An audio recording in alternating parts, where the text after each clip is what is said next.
In the immediate aftermath of Anne Boleyn's execution on the 19th of May 1536, it appears that there was a concerted effort to erase images of the late Queen, repurpose her jewellery, and discard of her possessions. This effort had officially begun before Anne's head fell, her household being dissolved on the 13th of May, before Anne had even been tried. Obviously, the Queen wasn't expected to return. But what remains of Anne's belongings, and where can you see them today? This video will explore some of the treasures of Anne that survive, and will let you know where you can visit them. Our earliest artefact from Anne is this letter from around 1514, written to her father Thomas Boleyn. In it she writes in French, and I quote, "Sir, I understand by your letter that you desire I shall be a worthy woman when I come to the court, and you inform me that the Queen will take the trouble to converse with me, which rejoices me much to think of talking with a person so wise and worthy. This will make me have a greater desire to continue to speak French well, and also to spell, especially because you have enjoined it on me."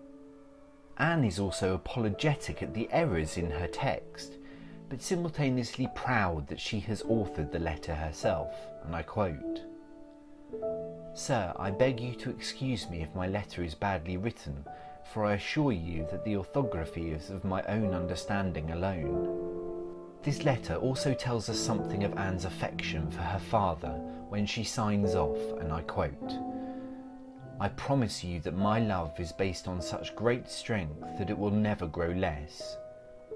Your very humble and obedient daughter, Anne de Boleyn." This letter tells us that Anne was a keen scholar and proud to be so. It is a typically bold debut for a woman who would go on to great things. You can view this astonishing letter at Corpus Christi College at Cambridge University. It is housed in the Parker manuscripts, a collection of letters from religious reformers. Perhaps the most famous letters that belong to Anne Boleyn are the 17 written by Henry VIII during their courtship, now housed at the Vatican archives in Rome. These letters were Anne's. She held them, read them, and likely kept them safe, though perhaps not as safe as she could have. It is believed they may have been stolen to order from Anne to prove to the Pope that Henry's request for an annulment was more complex than the king was allowing for, and that a third woman was in the equation. None of Anne's replies to Henry survive, but the remaining letters show a deep and growing love and affection on Henry's part. Perhaps most touchingly, Henry encircled Anne's initials in a heart at the close of one of his letters.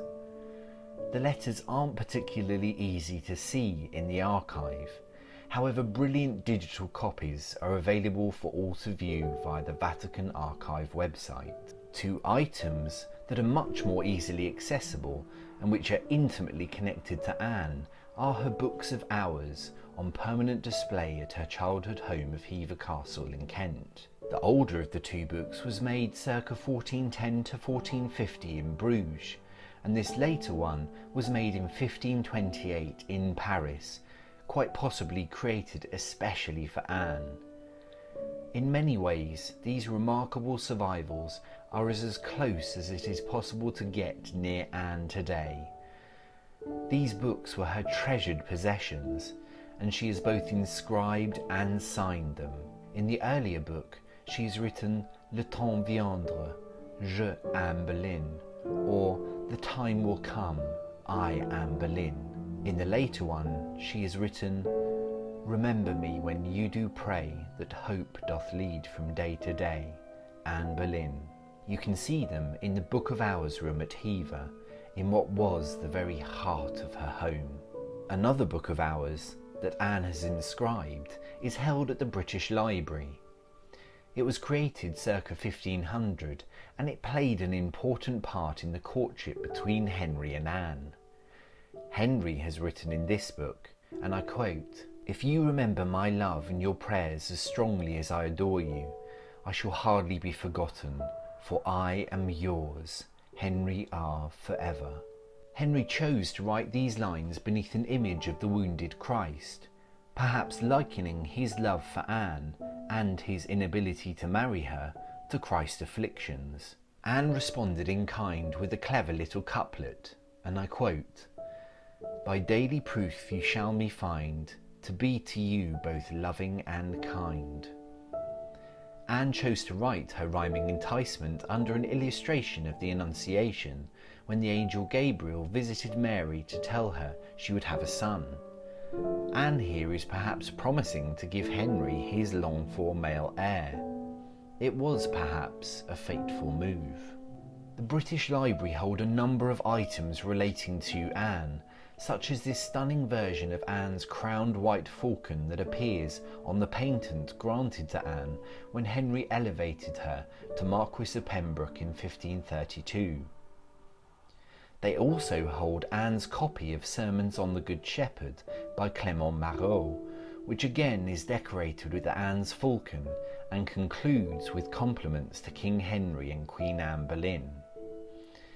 One of the most astonishing survivals is this table plan for Anne's post-coronation banquet in Westminster Hall. Anne is depicted here in one of the only illustrations of her made during her lifetime. This is Anne's Psalter, and is believed to be one of the earliest translations of the Bible to reach the English court that would now be considered Protestant. It reminds us of Anne's often radical religious views. On this page we can see Anne's initials shaped to reveal Amat, with Hen Rex LS below. Together they reveal Anne loves King Henry, sovereign lord, with Anne's black Rochford lion below. I believe one of the most intimate items in the British Library collection is this translation of one of Jacques Lefebvre's works that was created by George Boleyn for his sister. It tells us of the closeness between these siblings and the radical faith they shared. This is Anne Boleyn's own copy of William Tyndale's translation of the New Testament. Her names and titles appear on the gilt edges of the leaves. Especially illuminated in the book is a title page for Queen Anne, with the royal arms at the foot of the page. We know that Anne kept a copy of Tyndale's Bible open on a lectern in her royal apartments for her ladies to read. This could very well be that copy. You can also see another biblical translation by Lefebvre owned by Anne Boleyn. It features Henry and Anne's initials on the cover. These stunning hand-embroidered bed valances were most likely created for Anne Boleyn and are now housed at the Glasgow Museum's Resource Centre as part of the Burrell collection. They show the intertwined initials of Anne and Henry and feature their motifs of honeysuckles and acorns. They are incredibly intimate items to the couple and quite likely hung above their bed. In a small recess at St John the Baptist Church in Cirencester is housed the Anne Boleyn cup. It has Anne's white falcon on top of the stunning silver lid and was given by Queen Anne Boleyn to Dr. Richard Masters, physician, in thanks for his care for Anne's daughter, the future Elizabeth I. It was presented by Dr. Masters to the church in 1561. This choir screen at King's College, Cambridge was commissioned by Henry VIII for Anne Boleyn in the early 1530s, and it is covered in Anne's iconography. It has Anne's falcon, a bull's head which evokes the imagery used by the Boleyns in their heraldry, a pun on their surname. It also features Anne's intertwined initials with Henry. Another example of Anne's initials intertwined with Henry's can be found in the Great Hall of Hampton Court Palace. This songbook was created for Anne Boleyn and is now held in the collection of the Royal College of Music. It reminds us that Anne was incredibly cultured and accomplished at music. It also gives us some evidence to a darker side of Anne, It features, rather cruelly, Anne's falcon pecking at Catherine of Aragon's pomegranate. This stunning clock is believed to have been gifted by Henry VIII to Anne Boleyn on the occasion of their marriage. It is held in the Royal Collection Trust, and a copy in silver can be seen at Hever Castle today. This whistle is held at the Victoria and Albert Museum and is believed to have been an early gift from Henry to Anne. It is shaped like a gun, and it also contains a toothpick, telling us about the social mores towards hygiene, and also an earwax scoop, telling us perhaps that Anne was an accomplished embroiderer, the wax being used on the yarn. An example of Anne's embroidery may be held at Hever Castle. By tradition, this coif is believed to have been worked on by Anne, and perhaps even worn by her. It is covered in Tudor roses and dragonflies, these stunning designs for jewellery, items of silverware, and what are essentially set designs for Anne's coronation pageant were created by Hans Holbein the Younger for Anne. Many of them are held in the British Museum, and the sketches of plate and pageantry by Holbein are held in Basel. They are a fascinating insight into the style that Anne was keen to engender as Queen.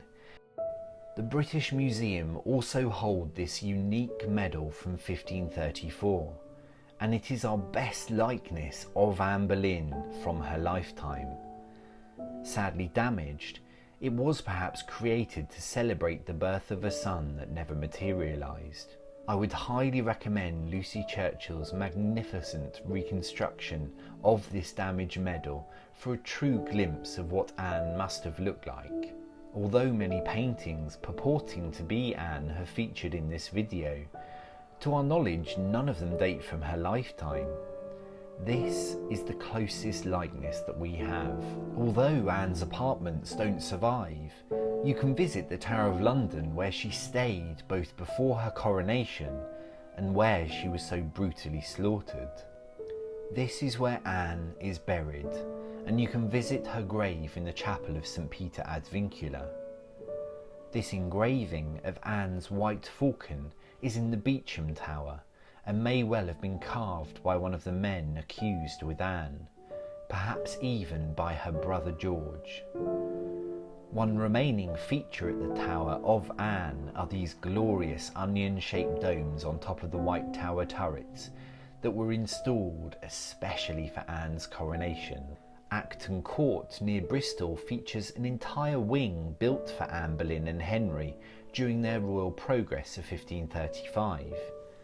You can even stay in a bedroom that Henry and Anne slept in during that progress at nearby Thornbury Castle. With so many traces of Anne for us to explore, we may begin to question how concerted an effort there really was to erase her image. Of course, the creation of Anne's imagery didn't die with the Queen. Her daughter Elizabeth was keen to champion and adopt her mother's iconography, and famously wore a ring with a dual portrait of herself and her mother. But this video has shown some of the key items that Anne herself would have known and loved. But I would argue that the ultimate Anne artefact is her childhood home of Hever Castle in Kent.